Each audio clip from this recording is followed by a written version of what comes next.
Plan UK welcomes the publication of the DFID report on emergency rapid response.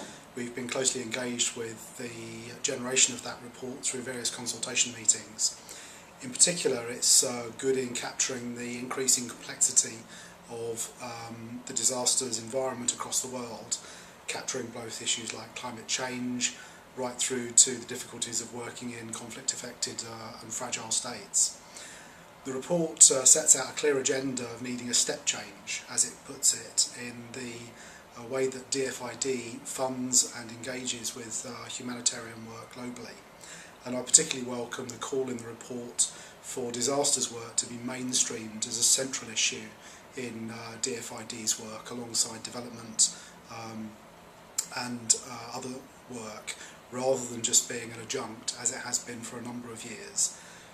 DFID and the British government make huge amounts of money available through to disasters funding, and it's important to note that the emergency response dimension of this is only a relatively small proportion of the funding provided.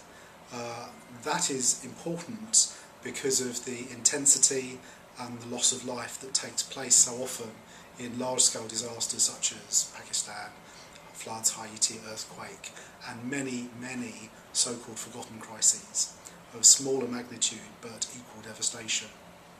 The report sets out a number of areas that all ring true with your common sense about what you would want to see in disasters work, ranging from effectiveness, ability to innovate, and especially to have value for money as a key component.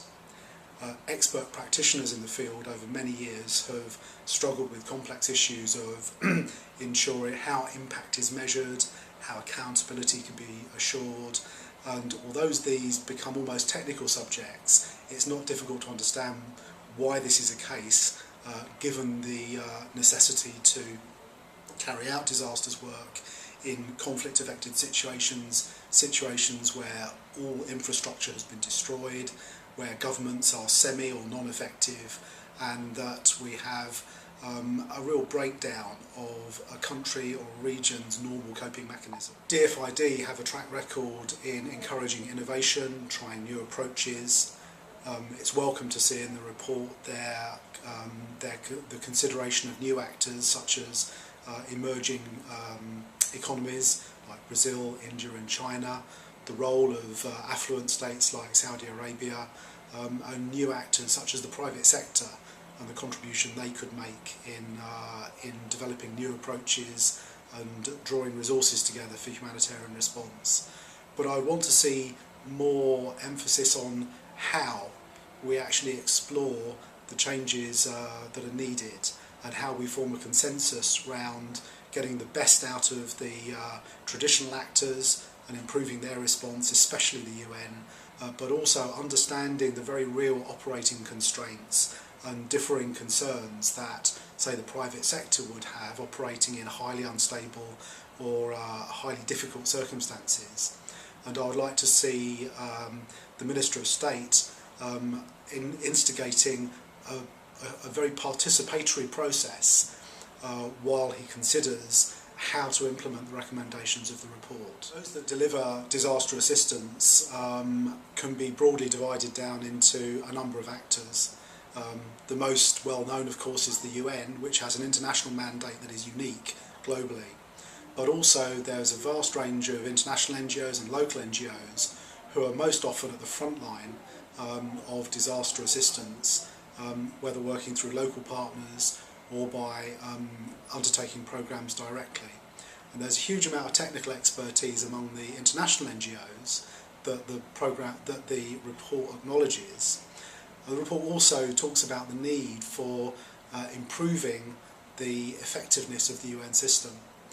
And in taking this forward, I would welcome a much more open and consultative discussion on the issues that exist in the complex area of coordination of humanitarian concerns, how best to ensure that the UN system is operating as effectively as it should be, that there is a level playing field in terms of accountability requirements and assessment of impact. Lastly, we have focused on emergency response, but a most welcome finding of the report is to flag that disaster risk reduction and prevention and preparedness for disasters is highly effective in reducing the impact of disasters when they happen. There are many areas of the world that are routinely affected by hurricanes and cyclones, floods of various sorts. There are other kinds of risks that are and can be anticipated and prepared for. And in plans work, particularly with children involved in disaster preparedness, we found that it's highly effective to enable communities to understand the hazards and the vulnerabilities they face, prepare for them, and build up their resilience to enable to cope better with disasters. And one of the statistics often quoted is that £1 spent on disaster preparedness usually saves about £4 of money spent on disaster response. We all know that there are major disasters that come unexpectedly. Earthquakes are very difficult to predict. However, we need to accept the high cost of dealing with the real needs of the vulnerable people who are affected by those disasters at their time of need. There should never be a calculation that a disaster is too expensive to respond to when human lives are being lost and suffering is happening. But we can also try and use our money intelligently and do the best we can to prioritise preparing communities as best we can and helping governments to prepare their communities as best they can in order to have a more resilient world that is better able to cope with the shocks and the stresses and the disasters that affect them.